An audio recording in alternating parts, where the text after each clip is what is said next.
Hi, everyone, and welcome back to the On Planetarium at Penn State Barron. My name is Jim Gavio, and I'm here to give you an update on the November night sky in 2020.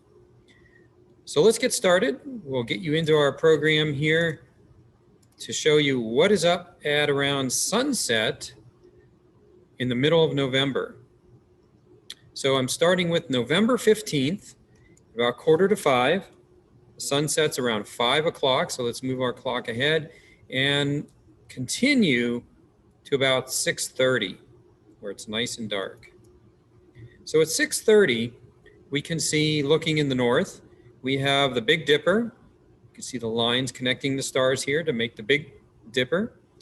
And then if we take the two stars on the end of the cup or the bowl, draw a straight line across the sky, we can find Polaris, our North Star, and the Little Dipper. Now, the Big Dipper and the Little Dipper are just called asterisms, not constellations. They're technically not constellations. The actual constellations are the Big Bear, Ursa Major, and the Little Bear, Ursa Minor. But it's not as easy to see those in the night sky. So for most people, finding the Big Dipper and the Little Dipper is the best thing to do. Otherwise, some of the stars are pretty dim, so it's not too easy to see the rest of the stars that make up the Little Bear and the Big Bear. All right, let's move around to the western sky, maybe even the southwest, and we start to see some planets again.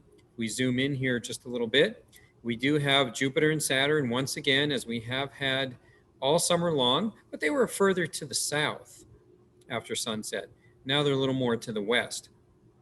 So one thing I'd like you to notice, if you've been joining me on these Star Talks, is how things have changed over the past few months, where things are. Did you notice that the Big Dipper was lower in the sky now? Where in the summer it was standing almost on the end of its bowl, up and down. So things are changing.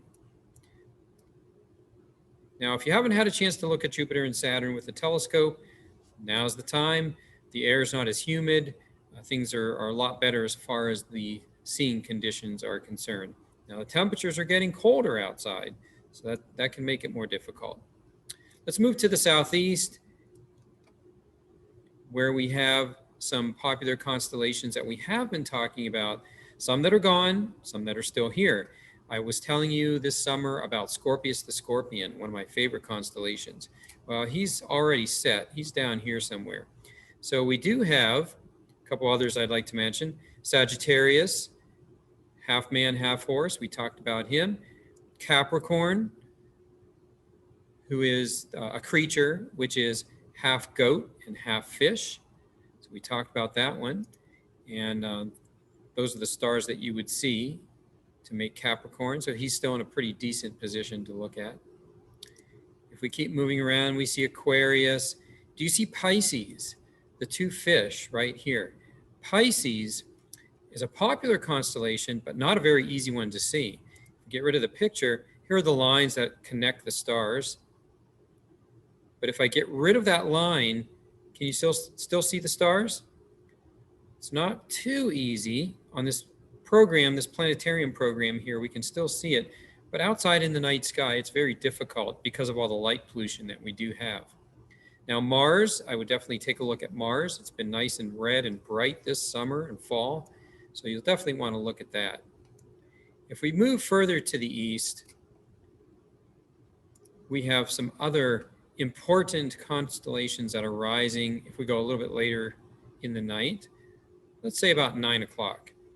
So I will mention the Pleiades star cluster, Taurus the bull with his bright red eye, Orion the hunter with his bright shoulders and bright knees, and of course his belt. Then we have the Gemini twins, the two bright stars that make the heads of the twins. We can look for those. So a lot of good constellations coming out, but we have even more yet to come as we get into winter. But for now, let's move ahead to show you what the sky looks like at midnight. You can see the Big Bear starting to rise, the Big Dipper starting to rise in the northeastern sky. Let's move back a little more to the east, southeast, as we wait for the sun to rise. But we have a long night as our days are getting shorter now. And here we have, I would like to mention at 6 in the morning, we have Venus. Definitely want to look for Venus. And we have Mercury just coming up if the sunlight isn't too bright to wash that out. And we'll go to about 7 a.m., I'm sorry, 7 a.m., where the sun is now up. And if it is possible, you can still try to look for Venus. We hope you enjoyed our trip through the November night sky. I hope you can join us again next month. Thanks again for joining us here at the Yawn Planetarium at Penn State Behrend.